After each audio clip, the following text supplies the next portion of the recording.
How do you teach kids of all ages to manage money and become financially responsible adults? That's what we're going to dive into today. So welcome to my channel, Game of Life 411. I'm very passionate about the topics of family and finance, and my wife and I have raised 3 great kids to become successful and responsible adults. Any comment on that? I don't know if I would call myself successful yet. How about adult? I don't know about adult either. Okay, anyhow. Maybe immature adult. Immature adult? Okay. If you'd like to learn more about me, then please watch this video. There you'll learn how we've been successful in many aspects of life, whether it be family, finance, friends, etc. As we dive into this topic, it's important first to cover some principles. These are principles that we've lived by, they're interrelated, and they were key for us in raising our kids to become financially responsible adults. Principle number 1 is one that a lot of parents struggle with. It's that our job as parents is not to raise good kids, it's to raise good adults. The second principle is that kids are not stupid. So we were always looking for opportunities to help them build real self-esteem. And that's only done by accomplishing something real and challenging. For example, when playing board games, we didn't let them win on purpose. We let them win for real. Now that meant that for a lot of years it was frustrating and they didn't win very much. But when they finally beat us at games, wow, talk about a sense of accomplishment. What? I used to cheat sometimes. You cheated? Yeah. Okay. So how did you cheat? It wasn't actually in the games that we played like with parents usually, but it was like me and Jordy or something, and I would like look at my hand or something before I drew it in like a deck building game or something. Okay. Yeah. Okay. Well, what I remember most, we were playing Railways, I think. Yeah. And you decided that you had a different strategy from everybody. Do you remember that one? I think I know what you're talking about. Yeah, when you just like decided to collect Decided to- all the wild cards. Yeah. Which kind of hosed everybody else. It because just looks cool. they do, they look cool. But anyhow, I thought that was funny. Yeah. Okay. You thought that was a good strategy, or No. you just thought it was stupid? I mean, it pretty much froze the game. Yeah. Because nobody could do the things they were trying to do because they needed at least 1 or 2 wild cards. I'm just an innovator. Yes, you're what they call a disruptor. Okay. Similarly, we never gave our kids money that they had not legitimately earned. They really need to learn to earn. It can be a difficult path, but we tried very hard not to rob our children of these life-shaping achievements. I'll share some examples from my own personal life. These are things that really shaped me and the way that I interacted with the world. As a middle schooler, I worked as a paperboy for 6 years, saving money for my first car, and then I was able to buy it all with my own money. Later, when I was ready for college, I wasn't sure how I was going to pay for it. So I asked my grandfather if he would help me financially. He didn't offer to help right away. In fact, it was kind of a soft no, and so I was left to my own devices. Well, I figured it out and I was able to pay for college on my own, and knowing that I did that has meant the world to me for the whole rest of my life. How did you pay for college? So I did take out some loans because there was no Dave Ramsey to tell me better back then. Yeah. Yeah, it wasn't a lot. And then I worked. I mean, I worked saved up for college. I worked during college. I worked during summers and Christmas breaks, mostly in Opa's hardware store. And then in school, I had jobs. I worked at the General Foods plant, troubleshooting computer stuff. I tutored the football players. Oh. That was an experience. I worked in the computer lab. I did all kinds of stuff. I had a bunch of different jobs during college. Interesting. Yeah, so that's how I did it. After college, it gave me the confidence to be an entrepreneur. I started my own company and was able to make my first $1 million by the age of 32. If you're new to my channel, I just wanted to let you know that this is not for profit, but I have a deep passion for the areas of family and finance and a strong desire to help others in these areas. So I hope you'll subscribe to my channel and turn notifications on so you'll be notified whenever I put out new content. And please, if you know others who might benefit from my content, please share my videos with them. Word of mouth is still the best way to share things and help others. You like my subscribe head? Yeah. Smash the head. Yes, please poke me in the eye. Yeah. In terms of our 3 kids, we never gave them allowances. They always worked and earned the money that they had. They all bought their first cars 100% with money that they had earned, and I know they're immensely proud of this. Do you ever think about the fact that you saved up and bought your first car? So. Yeah, that was like from like way back in Veggie Club times was when I was saving for that. Oh yeah. Right? That's yeah. I mean, that was the start of it all. It's like the accumulation of like 10 years. Yeah, absolutely. Yeah. Cool. They're all paying for at least half of their college expenses, but this also meant making wise choices. So they all went to community college for 2 years first, and now they're going to in-state colleges. My daughter graduated last year with a bachelor's in graphic design, magna cum laude, and with zero debt. Son number 1 is pursuing a degree in mechanical engineering. He'll graduate next year. And again, no debt. He's actually accumulated quite a nest egg by working summer jobs and a co-op in his field. Son number 2, our youngest, decided he didn't think school was for him, so he actually pursued a career in the electrical trade for about a year. But after that, and based on those experiences, he decided that that was probably not the right life for him. And now he's also enrolled in community college pursuing a degree in mechanical engineering. And in case you're wondering, no, I'm not an engineer of any kind, but both of my sons felt that this career path suited their personal traits and preferences. Principle 3 is vitamin N. Have you heard of it? It means no. Every kid should have a daily dose of vitamin N. If you haven't guessed, we homeschooled our 3 kids up until the age that they could drive. At that point, they all enrolled in the local community college. But even if you're not homeschooling your children, that's not a prerequisite for any of these principles or helping them to become financially responsible adults. I mentioned that about the fact that we homeschooled because it kind of ties into vitamin N. And one of the things that we found sort of amusing and entertaining was something by John Rosemond, who is a homeschool advocate, and it was called the Bill of Rights for Children. And I'd like to read you a couple excerpts from it. It's not the full Bill of Rights, you can Google that if you're interested, but these are the relevant ones for this discussion. Because it is the most character-building word in the English language, children have the right to hear their parents say no at least 3 times a day, every day. Children have the right to find out early in their lives that their parents exist not to make them happy, but to offer them the opportunity to learn the skills that children need to eventually make themselves happy. Because it is the most character-building activity a child can engage in within the 4 walls of the home, children have the right to share significantly in the doing of household chores. You'll hear about more of that later. Children have the right to learn to be grateful for what they receive. Therefore, they have the right to receive all of what they truly need and very little of what they simply want. And most importantly, every child has the right to parents who love him enough to make sure he enjoys all of the above rights. Oh, I love you, buddy. Oh, thank you, Dad. What I'd do without you. Principle 4, your money is where your heart is. This is something I learned from Dave Ramsey. He used to always say, show me your checkbook and I'll tell you what your priorities are. Your money is where your heart is. And it's absolutely right, because the things that are important to us are the things we spend money on. So when you're looking at teaching your child to manage money and become a financially responsible adult, you need to make sure that you cover all areas. And what I mean by that is the areas of spending, saving, investing, and donating. So that's principle number 4. Principle number 5. Every member of the family has some chores that are unpaid. This is just part of enjoying all the privileges of having a happy home and being part of a family. Principle number 6, KISS, or keep it simple. Simple rules are more effective, easier to follow, and easier to correct behavior for. So whatever you're doing with your children, keep it simple. Now that we know it's important to keep rules simple, let's talk about our first rule. No allowance ever. Now that might seem harsh, that might seem unreasonable, but honestly, I don't think it is. And my wife and I have never liked the term allowance. It sounds like welfare, and welfare breeds all kinds of incorrect thoughts and expectations in people. It saps their motivations. It's just not a good thing. So we always felt that giving the kids money that they had not earned was not a good idea, other than gifts during holidays and Christmas and things like that. So an allowance was never part of our household. It's just not a good I do love that picture, though. Yeah, that's a pretty awesome picture. That's one of my favorites. The Ninja Warriors. Yeah, well, I call it diaper ninjas. Yeah, whatever. Yeah. I think we were the Diaper Warriors, actually. Diaper Warriors? I misspoke, yeah. Okay.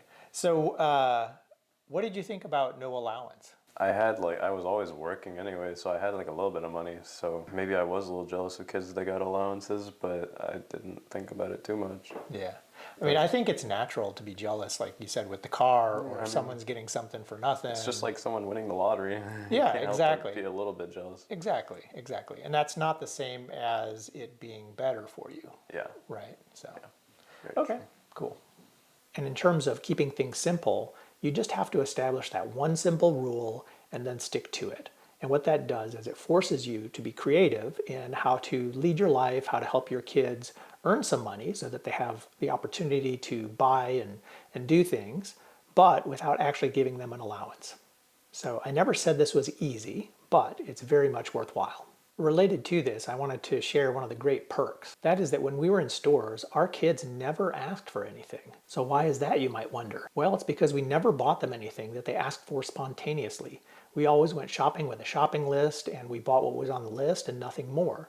And the kids learned very early that if they just saw something and asked for it, the answer was going to be no. So they stopped asking. But I will tell you this, you have to be extremely consistent with these rules.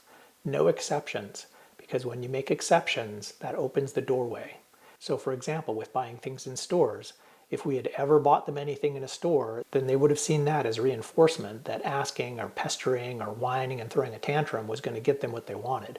And we definitely didn't want that. So we were always very consistent about these rules.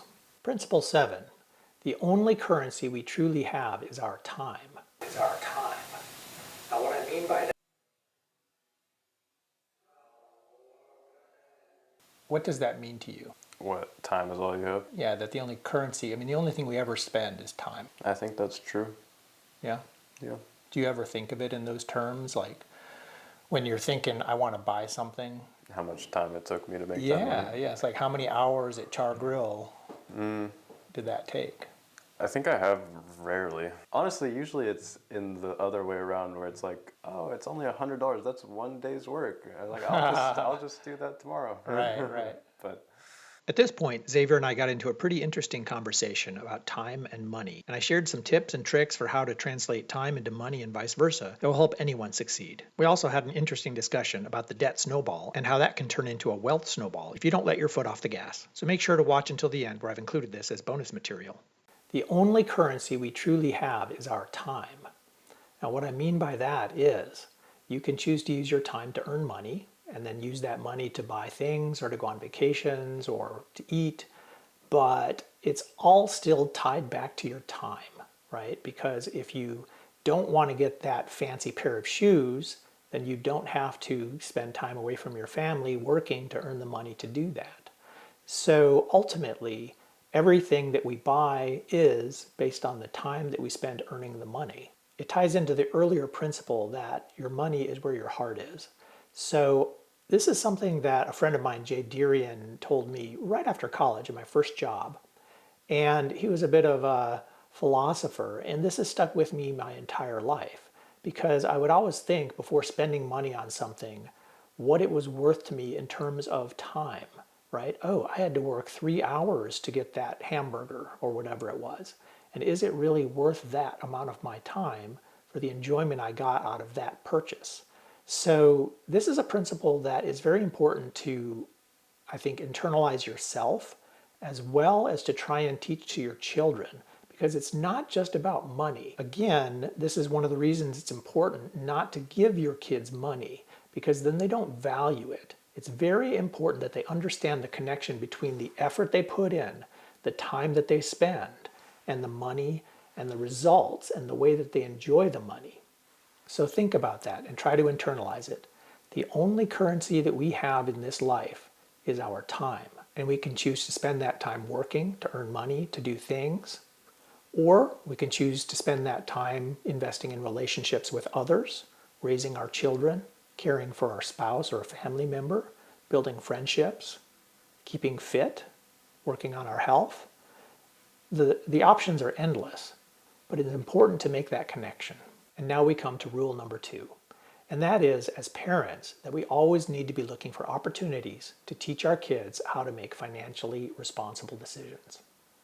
And I'll share with you a little example here. One day, my kids and I were at the park, and the ice cream truck came by. And my kids were all excited, they wanted ice cream, so we went up there and we looked at what it would cost to get an ice cream sandwich. And I don't remember exactly what it was a few bucks at least. And I told the kids, you know what, kids? We could get an ice cream sandwich here now, and it was going to cost maybe $6 to get a couple of those. Or we could stop at the grocery store on the way home and see how many ice cream sandwiches we can buy there. And they took the bait, they agreed to wait until we went to the grocery store, and I was able to buy like a dozen ice cream sandwiches for the price of 2 or 3 at the ice cream truck. So that really taught them a very important lesson. And the final principle is that more is caught than taught. And I have to credit Dave Ramsey's daughter, Rachel Cruz, for this one because she uses this phrase a lot. But it's absolutely true that even though you're very intentional about teaching your kids all kinds of things about money and values and whatnot, the way you live your life is going to be more important in teaching them than the words that you say. So make sure that the way you're living your life is consistent with the things that you're trying to teach them. So if you're teaching them to be frugal, then be frugal. Are you making financially wise decisions? Are you trying to keep up with the Joneses? What are the things that you're doing that you're teaching your kids merely by living your life? And I'm not just saying that, we lived it. My wife and I made some very conscious decisions about the way we would live our life, things that we didn't necessarily have to do, but things that we did because we wanted it to teach our kids the right values and set them up for success in life. And along these lines, if you haven't already, I'd like to recommend that you watch my video on the 3-generation wealth curse and how to raise financially responsible kids. The 3-generation wealth curse applies to everybody. It's not just the wealthy. It has to do with human behaviors and how the way we live our lives shapes the next generation. So please check it out. So here's a question for you. Do you think that Mom and I were consistent with like living our lives the way that we were trying to teach you about life? Yeah, until like a couple of years ago. That's fair. I don't know. Yeah, I mean, it definitely felt like at a certain point you stopped worrying about how much stuff cost, and there was definitely a noticeable like difference when that happened. But yeah, you always were very frugal. Right. Okay, that's fair. Yeah, so I think we very intentionally lived in a way that we wanted you guys to learn from, right? It's like, and yeah, there were a lot of things we could have done that we didn't do because we didn't want to send the wrong message. This is a good reminder of Principle 8, that more is caught than taught. Especially when the kids are young, it's important to lead by example and teach behaviors, because just having discussions is not going to be enough. Talking the talk is not going to cut it if you're not walking the walk as well. This led to a great discussion with Xavier, who is planning to get a job while he's going to school. We talked about the statistics, and actually students who work have higher GPAs than those who don't. So we'll get into more details in the bonus section at the end of this video. Check it out. At this point, I'm going to go through some age-appropriate examples of how we taught our kids about money and how to be financially responsible adults. At this point, if you're not already a subscriber to my channel, I'd really appreciate it if you took a moment to subscribe and turn notifications on so that you'll be notified when I put out new content. I've got big plans for a lot of new content in the finance and family area. So Zave, do you think folks should subscribe to my YouTube channel? Oh yeah, it's so worth it. Have you ever watched any of my videos? No. Okay. Hey, well, I watched your generational wealth oh, curse. yes, okay. He watched the 3-generation wealth curse video because I had the whole family gathered around the fireplace over Christmas. Yes, you did. But to be fair, you're not my target audience, right? I mean, I have a couple different target audiences. I'm hoping with videos like this that I'm hitting people in their 20s and 30s and 40s, you know, when they're raising families. Yeah. And I have some videos planned that are going to be for kids maybe a couple years older than you, when you're like out of college. How do I buy my first house? How do I get started with investing and prepare for retirement as a young person? Stuff like that. I'm hoping that this video will appeal to both men and women. If you look at the analytics for my website, it's like 92% guys. But I do hope that more women will choose to watch my channel, especially, you know, mothers, stay-at-home moms, homeschool moms, you know, folks who are influencing and guiding the development of their children. Yeah, that stuff would be good. Yeah, I think it's important. And that's who I'm building this for. I'm building it not just for one parent, but for the whole family. I put together some detailed notes, so I'll be referring to those as we go through this because I don't want to miss anything important. So first, let's talk about the youngest age. Children from about age 2 to 5. So it's important to realize that at this point, children cannot learn through reason or through logic. You really just have to teach good habits and good behaviors. Their primary source of income now is from gifts. And again, you want to keep it simple. So a piggy bank like this one is actually very handy at this age. If you can't find one, I'm sure you can come up with something similar on your own. But I do highly recommend this little guy. My daughter named him Coink. That's a combination of coin and oink.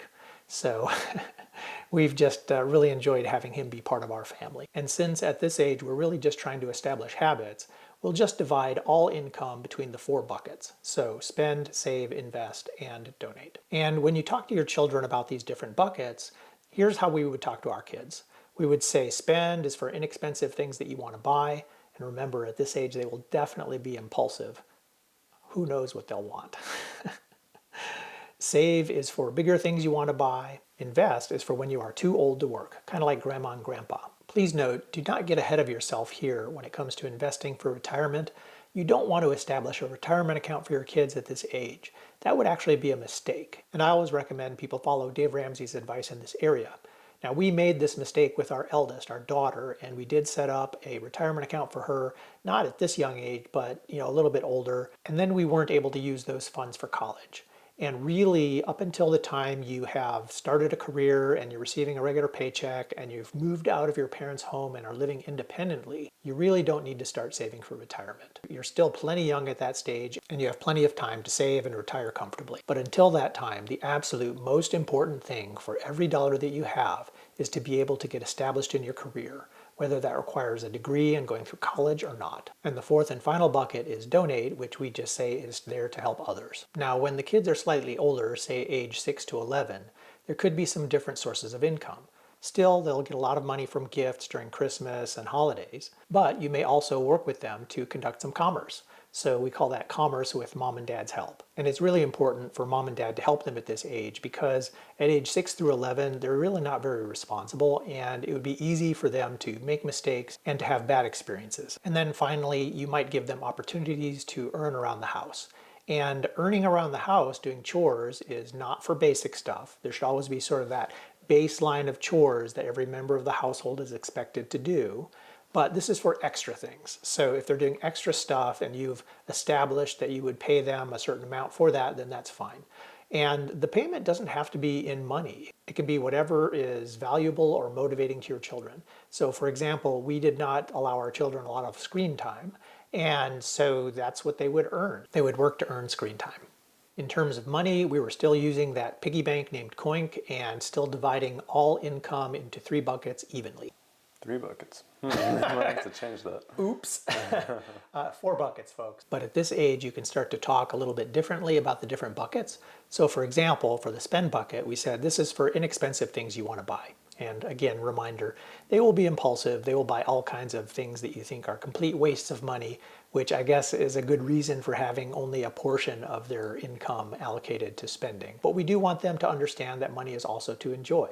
So it's okay for them to buy silly stuff like silly bands or dice or whatever. Or like you, just to throw it in the air and roll around on your bed on it, right? That was a little more recent.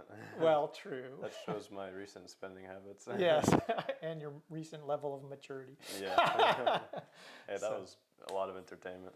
Yeah. Save is for bigger things you want to buy, and at this point it's okay to start talking about a car or maybe even about college. Invest is still for when you're too old to work or when you retire. And again, reminder, do not set up a retirement account for your kids at this age. It's really not the right choice. But by this age, they may have some decent amount of funds in the donate bucket. And so you want to take opportunities periodically to review it with them and to talk to them about where they could donate that money to do some good. But always provide your parental guidance in these decisions. At this age, our kids earned a lot of their money by selling veggies and veggie seedlings. And so one of the ways that they donated money was they actually provided small scholarships to some North Carolina State University agriculture students. Look how cute you were. Uh-huh. Man, wish I still looked like that. Yeah, I don't know about that. It'd be hard to attract a girl if you looked like that. Maybe. Yeah. And I say small, but if I remember right, it was a couple $100. So not inconsequential to a college student either.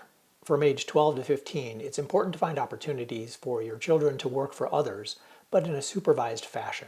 So some of the things that our kids did were pet walking with my wife supervising, or lawn care with me supervising, things like that. But it's really important to give them the opportunity to work for others and to see what it means to work for someone else. And it's also important for you to be there to make sure it's a good experience and to make sure that your kids are providing good value for money and doing a good job. Of course, you can still provide them opportunities to earn money around the house, especially for doing extra chores. In terms of how you manage the money, you still want to keep it simple. So you want to continue to divide the money into the 4 buckets, but you want to transition away from the piggy bank and to something like a spreadsheet. Because again, everybody should know how to use a spreadsheet, how to read it, how to work with it, because that'll be a valuable life skill for them. So at this age, you're evolving their money handling skills. So what should you do as a parent? Well, You can't just point them at a spreadsheet and say, there you go. You need to review it with them periodically, go over it, talk about priorities, talk about plans, and help them understand and help them make financially responsible decisions. Somewhere in this age range, you probably need to start having conversations with your child about a car and to get more specific about it. And it's good to start talking to them about the allocations into the 4 buckets and to start discussing how they're going to achieve their goals. Do some research with them to help them understand how much it will cost to get a car and how much it will cost to go to college. Armed with some knowledge about how much a car is going to cost and how much college is going to cost and when approximately your son or daughter might need those funds, I'd suggest you review the buckets in the order that we did. As follows. First, tackle the save bucket. And this, as usual, is for a car or college. Show them how much they need to earn each week or month to buy that car when they'll need it, and to pay for college when that time comes, if applicable. Do you know what that is, Dave? This QR code. Oh, no. Do you know what that is? Well, so I set up a Facebook group now that's sort of a companion to my YouTube channel so that we can talk in more detail about stuff like this. Right? So just so you all know, if you want to know more about this spreadsheet or have any questions about anything in this video, join the Facebook group and, ask your questions there. Not every kid is college bound, and that's perfectly okay. But I would say at this age, you need to hedge your bets because like our youngest, they may think that they're not bound for college, but after they've actually had some life experience, they may decide that they need to go that route. This will likely show that they need to work very hard to achieve these goals. They might even look impossible. Next, look at the invest bucket. And again, this is for when you're too old to work or for your retirement. This one should be easy. Explain that you wanted to teach them the habit of saving for retirement and that it's crucial after they have a job and are living independently outside your home. But in the meantime, really, you do not want to be focused on retirement. Those funds get locked up and there are penalties for withdrawal. So you want all your funds focused on getting you to your first career. And that could include college or some other expenses. So if the car and college goals look onerous, you can actually take the balance from this bucket and use it as a Kickstarter for one of those goals. Next, we'll look at the spend bucket, which of course is for wants or daily expenses. Teens are, of course, impulsive, and they always want to keep up with the Joneses. So whether it's a cell phone, tennis shoes, going out to eat a lot, hanging with their friends, whatever it might be, there's going to be a lot of things that they want to spend money on. So ask them, given the needs of saving for a car in college, what's a reasonable percentage of money to allocate to this bucket whenever they earn money? If there's a balance here, some or all of it could be reallocated to further kickstart the car and college funds. And this really depends on your individual kids. If they've been earning a lot and haven't been spending a lot, then they might have lots of funds here that they could reallocate. But if they've been spending most of what they earn or not earning a lot, then there might not be much you can do here. Then last but not least is the donate bucket. And I intentionally leave this for last because I think, unfortunately, it's too easy for folks to just cut it out and think they don't need to do it, and especially for young people who typically think mostly of themselves. So as before, this is to help others, and hopefully up to this point you've been helping your child actually use those funds periodically to help others. So I put this last because it is an important muscle to exercise.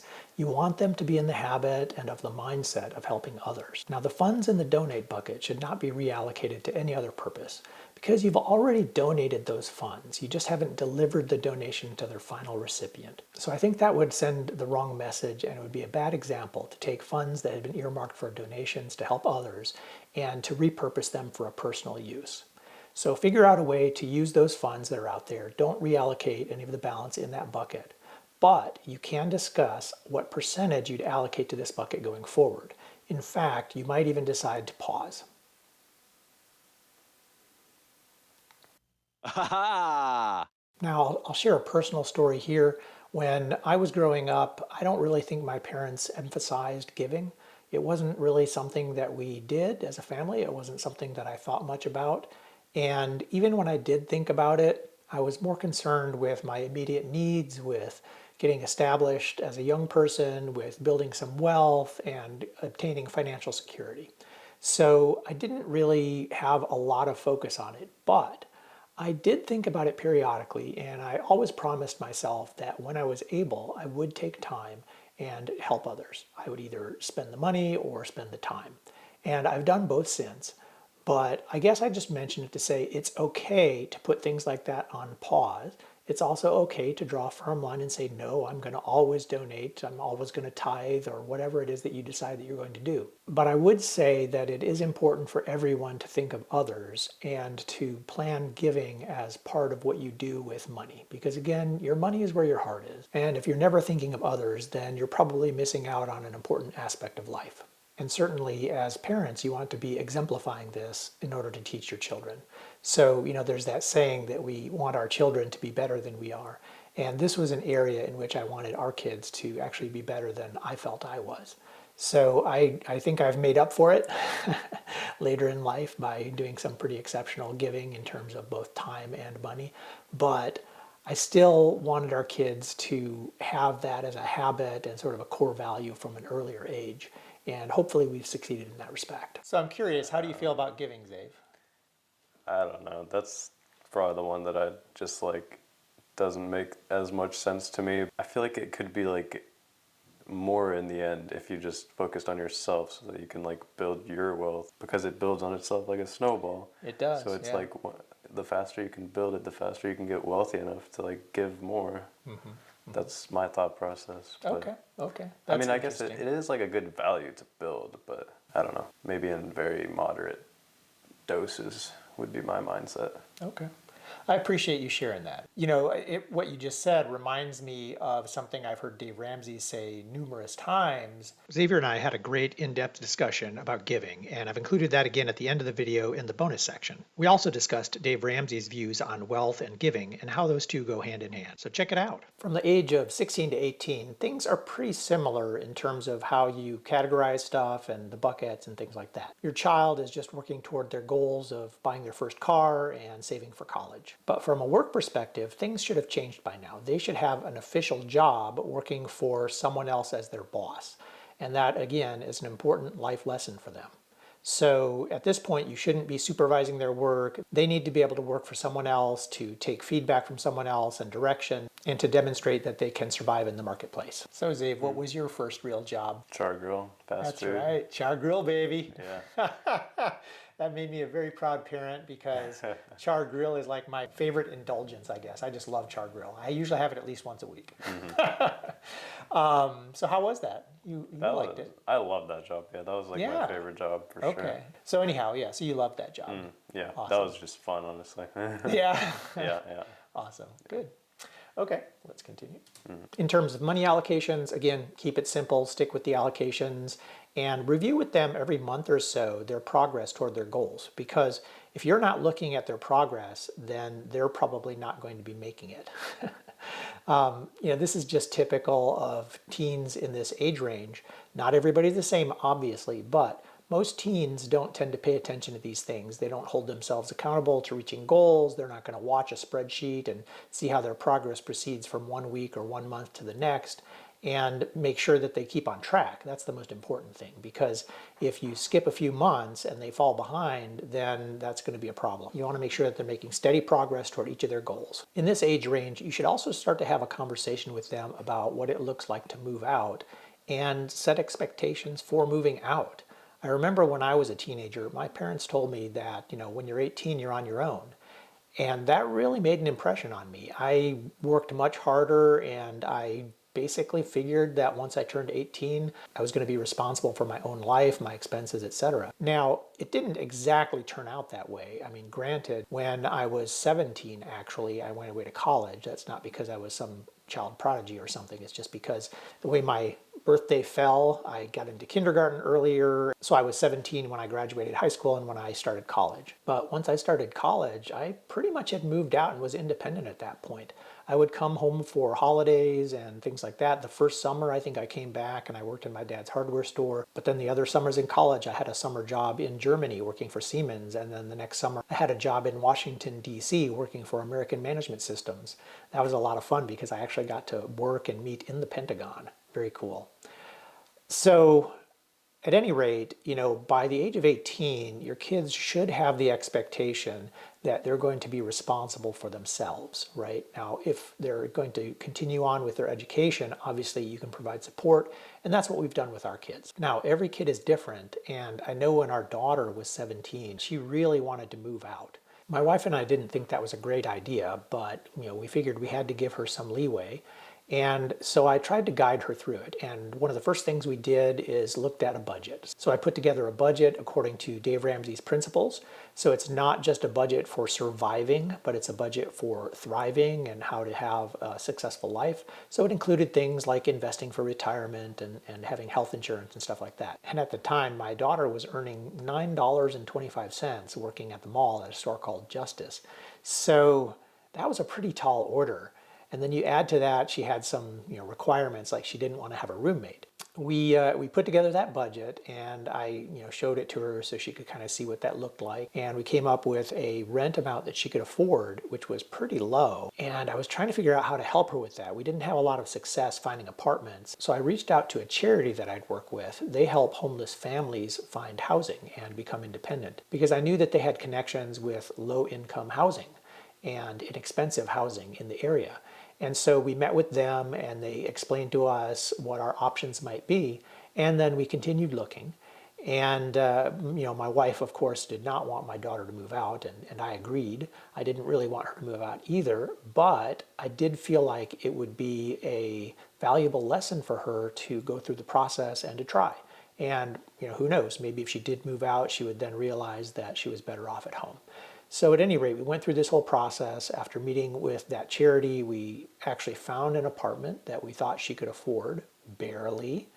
And she and I went for a drive, and we went driving past that house and didn't stop. She didn't feel the need to stop. And as we were leaving the neighborhood, she told me, "Dad, I don't think I'd feel safe in this neighborhood." And I was like, whew.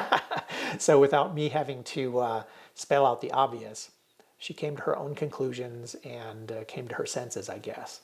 So after that, she decided to stick with school and pursue her degree in graphic design. So what can I say? It's all turned out great. She completed her degree magna cum laude, and she got married about 6 months ago. So life is looking so much better for her now. And now she and her husband are saving for their first house. If you're enjoying this video or finding it helpful, then I hope you'll join the discussion on Facebook, where we can dive in a little bit deeper and have a more personal discussion about these topics and any questions or concerns that you might have. In this video, I'm going to show you the tools and some of the spreadsheets that we used with our kids, but I can't really go into detail here. So if you'd like a copy of our spreadsheets, or if you'd like to dig in deeper, then please join us on Facebook, where we'll discuss these in more detail. If you've enjoyed today's video, please share it with someone you know. So you probably have to go, right? Yeah, I do. Dude, thank you. Yeah, no problem. Yeah, Thanks. This is fun.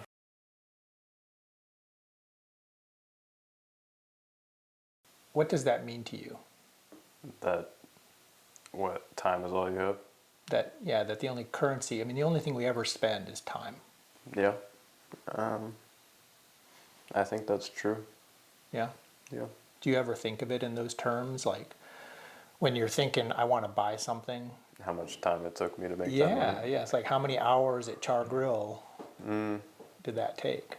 I think I have rarely, but there have been times where I've been like, honestly, usually it's in the other way around, where it's like, oh, it's only $100. That's one day's work. Like I'll just do that tomorrow. Right. But not really the other way around, actually.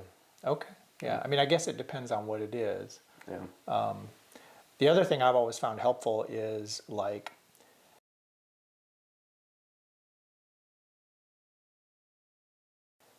the thing that always pops into my head the most is either like cell phone plans or cable TV plans, right? And let's just say either one of those could be $100 a month, right? And so I'm like, ooh, $100 a month. So if I have to pay that every month, that's $1,200 a year. Right. And so if I make $50,000 a year, that's like 2% of everything I earned that year, right? And then if you have a couple of those things, it's like, so the cell phone is 2%, the cable TV is 2%, something else is 2%. Pretty soon, a big chunk of your income is just gone, right? So that's one of the things I always use. Everything I look at, I would translate it. If it's a recurring thing, right? I would always translate it into how much is that going to cost me for the year, and then also translate that into, so like, what percentage of my income, how much of my work for the whole year does that represent?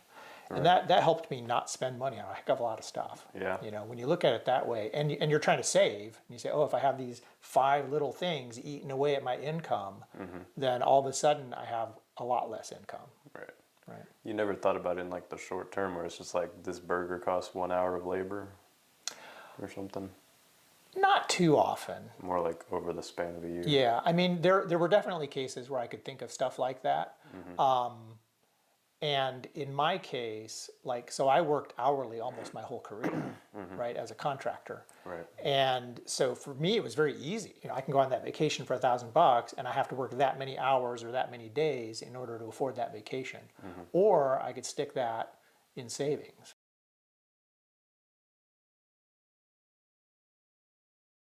Right. And then the neat thing about savings is when you're young, if you make a lot of those decisions, right, you're able to save, and then eventually the savings start to grow, right?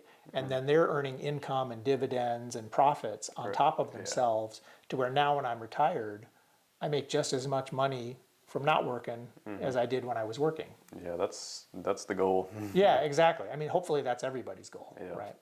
So, but I think a lot of people don't necessarily think of it that way, you know, because like Dave Ramsey, Dave Ramsey always talks about the debt snowball, right, and how that kind of rolls downhill and how you pay off your debts. More like a wealth snowball It's too. yeah, it continues. It's like you know, it rolls downhill and it's building up in size, and then you get rid of all your debt. But if you keep those same habits and you invest wisely and you follow his advice, then it just keeps building the snowball. But now it's actually wealth and generating income. Yeah. So it's pretty cool. Yeah, I've always thought of that. It's like he talks so much about the debt snowball. Why doesn't he ever talk about the other side of that hill? Yeah. You know? I feel like that would be good to like make sure people know about. Yeah. Yeah. It's just like, yeah, once you get a good bit going, then it's Yeah. interest and stuff really pays you. Yeah. Yeah, it does. Cool.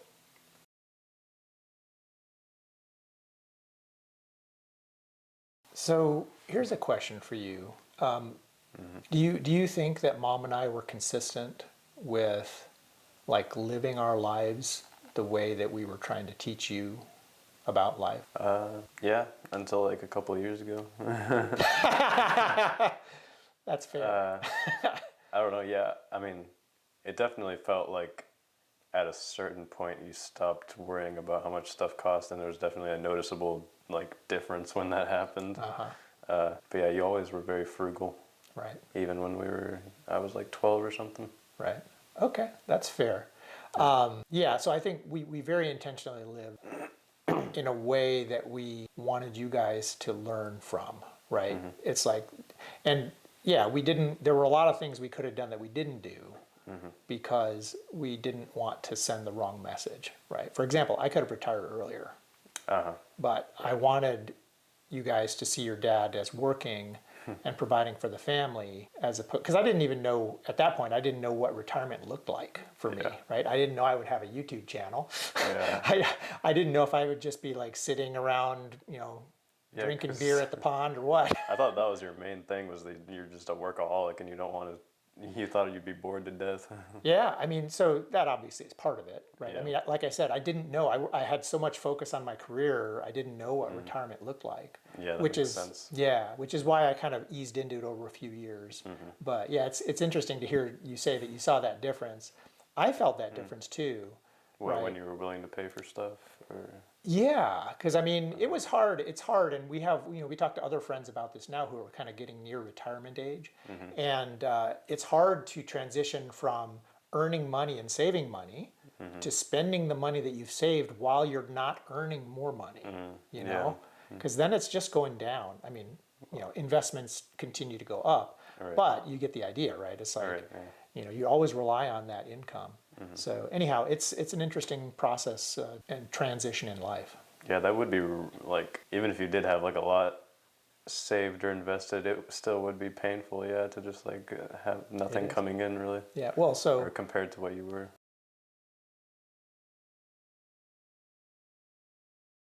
Even if you did have like a lot saved or invested, it still would be painful, yeah, to just like have nothing coming in really. Yeah, well, so or compared to what you were. You've kind of experienced that yourself, right? What now that I'm not working anymore? Yeah. Yeah. Yeah. Yeah, it really sucks. Because I mean, I remember you told me that, that it was painful to spend money now. Yeah. So just so everybody knows, I kind of mentioned this earlier. So Xavier was working full time as in the electrical trade, and then decided he wanted to go back to school. So, now he went from earning a good tidy sum of money and being able to spend it freely, relatively speaking, Yep. to being in school and every expense is just coming out of savings. Yeah. So okay, It's just dwindling so fast. But yeah, yeah. hopefully, yeah, I'm thinking of getting a job. Are you? Just because I can't bear it anymore. I don't want to drop below a certain point. I think that's wise. Yeah. Okay, good. Well, so like I mentioned earlier, I mean, I had lots of jobs while I was in school, and this is worth mentioning to everybody. This video is more about kids up until college, but one of the things that Dave Ramsey always says, and statistics bear this out, is that kids who work while they're in school actually have higher GPAs because it forces you to better manage your time and to just focus and be organized, right? And I found this in my own life, right? It's like I know the busier I am, the more intentional I am. That's right, I get a lot more done. Yeah. And I found that in retirement, even though I still have always a long list of things that I want to get accomplished, I don't have the pressure of having to do them. I have more flexibility. And some days I'm like, That's not a good thing. well, I wouldn't say it's not a good thing. It's just different, right? Because now I don't have that pressure, Right. and I think to a certain extent that's the reward, right? I mean, I lived my whole work life under pressure, Right. and a lot of it self-imposed. Don't get me wrong, but now in retirement, I can wake up in the morning, and while I might have that long list of things to do, it's not like somebody's expecting me in the office. It's not like I'm working on a project because I was a project manager that has a deadline. All the things that I'm doing now are mostly self-imposed. So it's just a different, Yeah, that's different nice. thing. It is, yeah. I mean, I didn't know what that was going to be like, but You I'm like loving it? it. Yeah. I'm loving it. Yeah, it's so different, and I'm just like, wow, that's cool. Nice. Yeah, it's a good goal. Everybody should try it.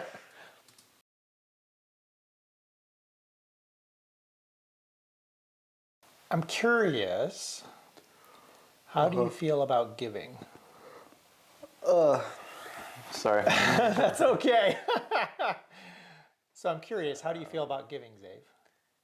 I don't know. That's probably the one that I just like doesn't make as much sense to me because my thoughts was always like, why would you give to someone else before you've actually made sure that you're gonna be like successful? I'm just like I'm trying to like make sure I'm good first, but then maybe once I'm good, then I can like what you did basically, right? That is basically what I did. Yeah. I just feel like yeah. when you're I feel like it could be like more in the end if you just focused on yourself so that you can like build your wealth and then like because it builds on itself like a snowball. It does. So it's yeah. like the faster you can build it, the faster you can get wealthy enough to like give more. That's my thought process. But, Okay. Okay. I That's mean, I guess it interesting. is like a good value to build, but I don't know. Maybe in very moderate doses would be my mindset. Okay.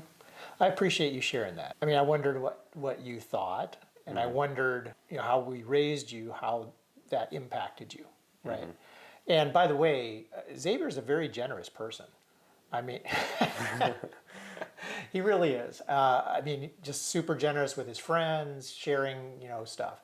So I'm very proud of you for that. I think you're just generally a very generous person. What you just said reminds me of something I've heard Dave Ramsey say numerous times, which is that not a lot of poor people are donating money to charity.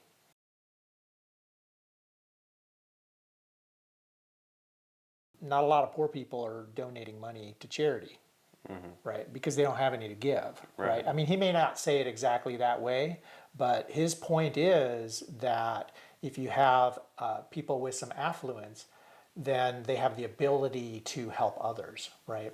And I think he says this because, in society today, there's a lot of people who are negative on affluence. Yeah. It's like wealth. Yeah. It's like that it's that you're doing well, but a lot of people are like, oh, You know, they don't like it. They're jealous Yeah, or yeah. whatever. They're like, you know, well, you must be an evil person because you've, you know, built some wealth. You must have screwed somebody over to get that, Yep. you know, whatever. So there is that is a pervading thing in our culture, right? And so Dave will often say, well, you know, the problem with that is, or one of the problems with that is that, you know, you have a lot of needs in society and you have to have some means, some resources if you want to be able to help, right? So anyhow, thank you for sharing that. So Yeah. you probably have to go, right? Yeah, I do. Dude, thank you. Yeah, no problem. Yeah, Thanks. this is fun.